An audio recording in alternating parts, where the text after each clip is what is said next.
Vous allez sûrement le reconnaître. En tout cas, sa tête vous dira quelque chose. Et puis quand vous entendrez sa voix, vous vous direz où est-ce que j'ai déjà entendu.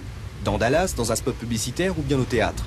En tout cas, Dominique Paturel parle aussi dans Cité Vision. Il parle du Havre, de ses souvenirs, de la ville qui l'a vu grandir. Et il en parle tellement bien. Il est de ces hommes dotés d'une belle élégance, d'un humour certain, mais surtout d'un rare talent d'acteur. Le comédien Dominique Paturel fait partie de la famille des spectateurs qui l'ont applaudi depuis 40 ans au théâtre, au cinéma et à la télévision. Tout au long de sa carrière, il fut l'enfant gâté du spectacle en jouant les plus grands auteurs. Dominique, permettez que je vous appelle Dominique, nous vous suivons dans votre quartier libre, sans larmes ni nostalgie.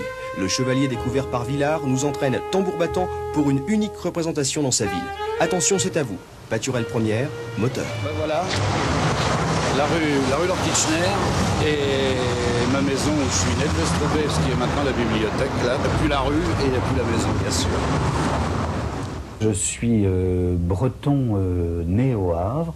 Mon père s'appelait Joseph, ma mère s'appelait Marie et je suis né un vendredi saint, ce qui est vrai. J'ai des souvenirs d'avant 40 et puis du retour où on a trouvé la ville rasée, notre maison rasée, puisque mes parents étaient sinistrés à 100%. Et j'ai encore une petite statue de la Sainte Vierge que je garde précieusement et qui est couverte d'éclats.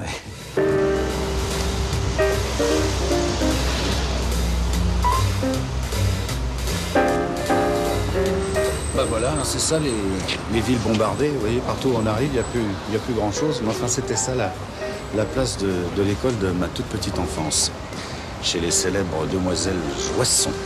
Mais en face, il y avait donc la brasserie Payette. Et pour nous, c'était un univers fascinant pour les jeunes enfants que nous étions. Parce qu'on voyait, il y avait, je me rappelle, une immense double porte, un grand portail comme ça. Et certains jours, sortait une mousse très épaisse, qui n'était pas de la mousse de bière, mais qui était les résultats de cette industrie, qui passait sous la porte comme ça, qui envahissait le trottoir et qui descendait dans le ruisseau. Et puis certains jours, on voyait ces portes s'ouvrir et sortir ces chevaux de brasseurs magnifiques avec des poitrails superbes et qui emmenaient des énormes chariots, quelquefois à 2 ou 4 chevaux, sur lesquels il y avait ces tonneaux de bière métalliques qu'on emmenait dans les brasseries de la ville et bien au-delà.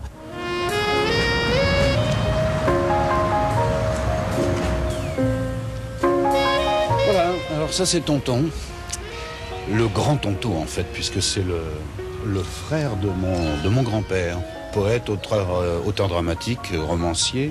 Voilà donc Robert de Villervé, qui a aussi sa rue, pas loin, près de la place de l'Hôtel de Ville. J'ai des copains qui sont vraiment les fidèles, le carré des fidèles. On était vraiment les inséparables de cette époque. On s'est un peu loupé, comme on dit, pardonnez-moi ce terme un petit peu familier. Mais je sais qu'ils sont toujours là, puis ils sont toujours présents à mon esprit et à mon cœur. C'est des amis de toujours. Est-ce qu'il me reconnaît? Gilbert. Ça va? C'est la vie de recherche. Exactement. D'ailleurs, je te dirais que la vie de recherche, j'ai écrit pour t'envoyer. Oui, ça c'est parfait. Il a même des transports. C'est formidable. Je le retrouve quand même aussi gai, je retrouve son même caractère et sa même gentillesse et son intelligence aussi, parce que c'était un élève intelligent et qui a bien réussi dans la vie et dans sa vie professionnelle.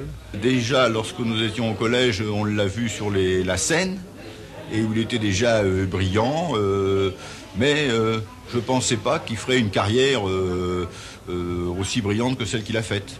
L'institution Saint-Joseph fêtait tous les 2 février la fête du collège, et pour cette occasion, les professeurs montaient une pièce de théâtre. Et je me suis trouvé propulsé un jour pour jouer la comédie. Et ça a été une révélation pour moi et pour eux. Je tiens à dire ici que c'est eux qui m'ont poussé à faire du théâtre et qui ont été vraiment à l'origine de ma vocation. C'est avec les gros nez, ils avaient des gros nez en corde. C'était super. En 1951, mon père et ma mère sont venus me conduire sur ce même quai, à un même train, pour partir pour Paris. C'était monter à Paris, la grande aventure, et je me considère comme un Havrais et fier de l'être. C'est un petit peu comme ça que tout a commencé, finalement.